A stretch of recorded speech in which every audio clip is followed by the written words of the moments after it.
અહેમદાબાદ મિત્ર ન્યૂઝની ટોપ 10 ખબરોમાં આપનું હાર્દિક સ્વાગત છે। હિંમતસિંહ પટેલનો દીકરો દારૂ પીધેલી હાલતમાં ઝડપાયો। અમદાવાદમાં ગઈકાલે રાત્રે કોંગ્રેસના પૂર્વ ધારાસભ્ય અને પૂર્વ શહેર પ્રમુખ હિંમતસિંહ પટેલનો દીકરો દારૂ પીધેલી હાલતમાં ઝડપાયો હતો।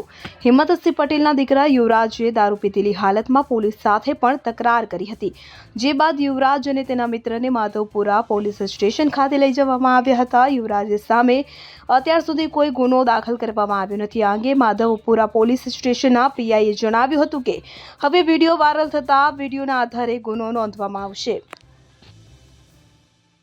ધોળકાના ઇંગોલી ગામે ક્રિકેટ રમી રહેલ બે જૂથો વચ્ચે ઘર્ષણ।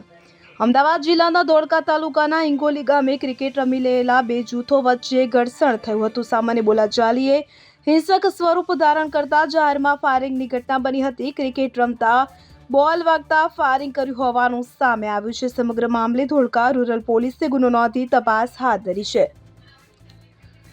નશામાં ધૂત કોન્સ્ટેબલની લારીવાળા સાથે ધમાલ। અમદાવાદ ગ્રામ્યના બોપલ પોલીસ સ્ટેશનના પીએસઆઈની દાદાગીરીના વિડીયો બાદ હવે કણબા પોલીસ સ્ટેશનની હદના કુહા ગામમાં એક પોલીસ કર્મીએ દારૂના નશામાં આતંક મચાવ્યાનો બનાવ સામે આવ્યો છે। પોલીસ કર્મી ગાડીમાંથી પણ 3 દારૂની બોટલ અને ગંજીફા પણ મળી આવ્યા હતા। સમગ્ર મામલે સ્થાનિકોએ હોબાળો કરીને પોલીસને જાણ કરી હતી। આંદોલનના સાથી મનીષ બ્રહ્મભટ્ટનો અરવિંદ કેજરીવાલ પર ગંભીર આક્ષેપ। અરવિંદ કેજરીવાલ અને આપ રૂપિયા લઈને ટિકિટ આપતી હોવાનો પણ મનીષ બ્રહ્મભટ્ટ દ્વારા દાવો કરવામાં આવ્યો છે। પ્રજાની વાત કરીને અરવિંદ કેજરીવાલ પ્રજા સાથે વિશ્વાસઘાત કરતા હોવાનો ગંભીર આક્ષેપ પણ કરવામાં આવ્યો છે। તેમજ જો સ્થાનિક સ્વરાજ્યની ચૂંટણીમાં અન્ય પાર્ટીઓ મેરિટ પ્રથા લાગુ નહીં કરે તો પ્રજા માટે અલગથી પાર્ટી બનાવી ચૂંટણી લડવાની તૈયારી પણ દર્શાવી છે। નવા શૈક્ષણિક સત્રમાં સ્કૂલ વેન રિક્ષાના ભાડા નહીં વધે। યુદ્ધ જેવી પરિસ્થિતિ અને વધતી મોંઘવારી વચ્ચે અમદાવાદના વાલીઓ માટે રાહતના સમાચાર। તો અમદાવાદ સ્કૂલ વર્ધી એસોસિએશન દ્વારા વાલીઓ અને વિદ્યાર્થીઓ માટે મહત્વપૂર્ણ નિર્ણય કરવામાં આવ્યો છે। નવા શૈક્ષણિક સત્રમાં સ્કૂલ વાન અને રિક્ષાના ભાડામાં કોઈ પણ પ્રકારનો વધારો નહીં કરવાની જાહેરાત કરી છે। નવા શૈક્ષણિક સત્ર દરમિયાન અત્યારે જે ભાડું ચાલે છે તે જ ભાડું યથાવત રહેશે। ટીસીએસમાં કામ કરતા સાવકા પિતાનું 6 વર્ષની દીકરી પર દુષ્કર્મ।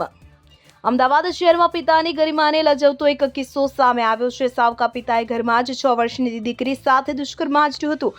બાળકીની માતા બેડરૂમની ગેલેરીમાં કપડાં સુકવવા માટે ગઈ ત્યારે પિતાએ બાળકીને પર દુષ્કર્મ આચર્યું। જો કે બાળકી અચાનક જ ચીસો પાડતા તેની માતા દોડી આવી હતી અને તેણે પિતા પાસેથી લઈ લીધી હતી અને આ મામલે પોલીસને જાણ કરતા કૃષ્ણનગર પોલીસ સ્થળ પર પહોંચી અને આરોપી સાવકા પિતાની ધરપકડ કરી છે।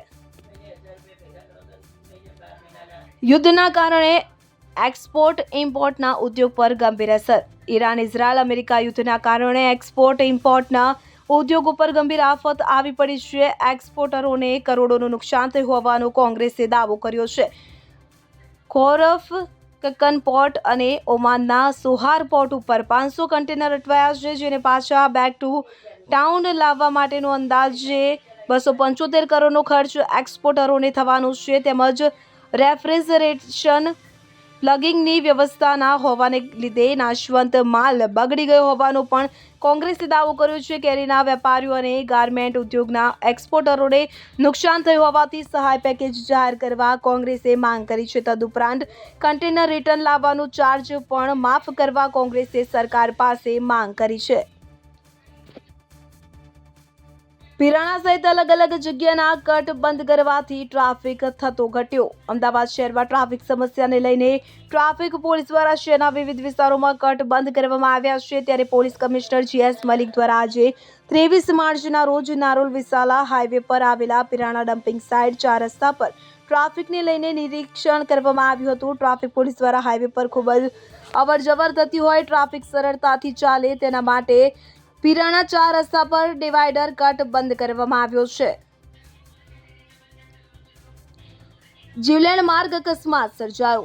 ધંધુકા તાલુકાના ભડિયાદ ગામની સીમા રાયસંગ ગઢના પાટિયા પાસે ગત રાત્રે એક ગમખ્વાર અકસ્માત સર્જાયો હતો। કોઈ અજાણ્યા વાહન ચાલકે બાઇક સવાર યુવાનને અડફેટે લેતા તેનું ઘટના સ્થળે જ કમકમાટીભર્યું મોત નીપજ્યું હતું। અકસ્માત સર્જી અજાણ્યો વાહન ચાલક પોતાનું વાહન લઈ નાસી છૂટ્યો હતો। બાવળામાં ટ્રેલરમાંથી મોટા પથ્થર ઇકો ગાડી ઉપર પડતા 5ને ઈજા. બાવળામાં આવેલી સાણંદ ચોકડી પાસે ટ્રેલરમાં મોટા વજનદાર પથ્થર ભરીને જઈ રહ્યું હતું અને પથ્થરોને બાંધેલો પટ્ટો અચાનક તૂટી જતા ટ્રેલરની બાજુમાંથી પસાર થઈ રહેલી ઇકો ગાડી ઉપર પથ્થરો પડતા ઇકો ગાડીનો ભૂકો બોલી જવા પામ્યો હતો. ડ્રાઈવરની સામે અકસ્માતી ગુનો નોંધી તપાસ હાથ ધરી છે.